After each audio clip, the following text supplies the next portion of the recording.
இன்னைக்கு வந்து ஸ்கூலுக்கு வந்து தேங்காய் சாதமும் உருளைக்கிழங்கு வந்து ஃப்ரை பண்ணியிருக்கேன். எண்ணெய், கடுகு, கருவேப்பிலை, உருளைக்கிழங்கு வந்து கட் பண்ணி வச்சுட்டு, கொஞ்சமாக சால்ட் போட்டுட்டு வச்சுருக்கேன். கொஞ்சம் ஆஃப் பாயில் வெந்ததுக்கப்புறம் மிளகாத்தூள் போட்டு இறக்கிட்டா வந்து உருளைக்கிழங்கு ஃப்ரை வந்து ரெடி ஆகிடும். தண்ணியெலாம் எதுவுமே ஊற்ற வேண்டியதில்லை. தக்காளி தொக்கு வச்சுருக்கேன் சப்பாத்திக்கு. எண்ணெய், கடுகு, வெங்காயம். வெங்காயம் வந்து எந்த அளவுக்கு நல்லா டார்க்காக வதங்குதோ அந்த அளவுக்கு வந்து தக்காளி தொக்கு நல்லா டேஸ்ட்டாக இருக்கும். கொஞ்சம் நல்லா வதங்கிடுச்சு. அதுக்கப்புறம் வந்து தக்காளி வச்சுருக்கேன். 1 பங்கு வெங்காயத்துக்கு 4 பங்கு வந்து தக்காளி வச்சுருக்கேன். அப்போ தான் நல்லாயிருக்கும். சப்பாத்தி வந்து ரெடி பண்ணியிருக்கேன். நான் அது சைடில் வந்து சப்பாத்தி ரெடி ஆகிட்டுருக்கு. ஸ்நாக்ஸுக்கு வந்து பச்சை பருப்பு வேக வச்சுருக்கேன். அதையுமே வந்து ரெடி பண்ணிகிட்ருக்கேன். இன்றைக்கி வந்து செவ்வாய்க்கிழமை சஷ்டி வேறு.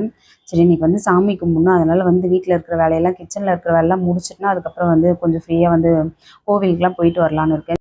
நான் கோவிலுக்கு போயிட்டே ரொம்ப நாள் ஆகுது. கோவிலுக்கே இப்போலாம் போகிறதே இல்லை. முடிஞ்ச அளவுக்கு வீட்டிலேயே விளக்கு ஏற்றிட்டு வேலைக்கு போயிடுவேன். இதுக்கப்புறம் வந்து கோவிலுக்கெலாம் போயிட்டு வரலான்னு யோசிச்சுருக்கேன். நான் வந்து பூ எனக்காக தான் கட்டிகிட்டு இருந்தேன். நான் கொஞ்சம் கூட யோசிக்கவே இல்லை. இன்றைக்கி போயிட்டு முருகர் கோவிலுக்கு போகணும், இந்த பூ வந்து அவருக்கு கொடுக்கணும் அப்படின்னு யோசிக்கவே இல்லை. ஆனால் எனக்கு என்னமோ தோணிகிட்டே இருந்தது, இந்த பூ நம்ம வைக்கிறத விட இன்றைக்கி அவருக்கு கொடுத்துடலாம் அப்படின்ற மாதிரி தோணிகிட்டு இருந்துச்சு.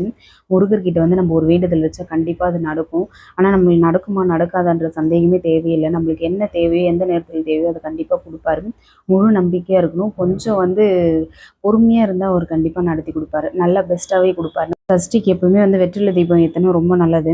அப்படி முடியலனா கூட நம்ம கோவிலில் போயிட்டு 6 நெய் தீபம் கூட ஏற்றிட்டு வந்துடலாம். இன்றைக்கி நான் வந்து கோவிலில் தான் வந்து விளக்கு போடலான்னு இருக்கேன். சரி, ஓகே, நெக்ஸ்ட் வீடியோவில் பார்ப்போம். தேங்க்யூ.